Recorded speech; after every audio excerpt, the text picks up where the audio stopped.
ఒట్టు పెట్టుకున్నారు, ఓట్లు దొబ్బినరు, ఓట్లకు ముందేమో బట్టెబాజ్ ముచ్చట్లు చెప్పినరు, ఇప్పుడు దోకేబాజ్ పనులు చేస్తున్నారు.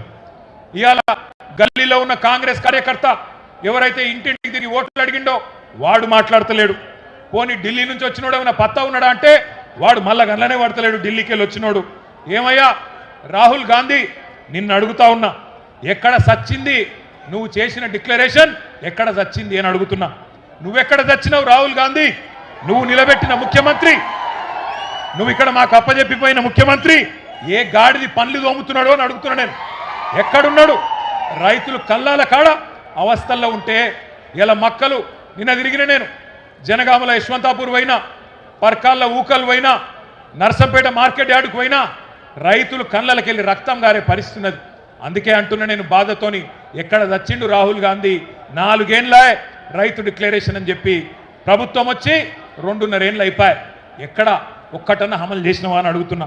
ఇంత మోసం చేయొచ్చా రైతును? ఇంత దారుణంగా వంచొచ్చా?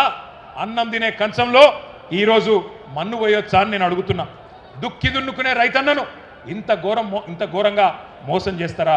సిగ్గనిపిస్తలేదా కాంగ్రెస్ నాయకులారా? నానా గడ్డి తింటారా ఓట్ల కోసం?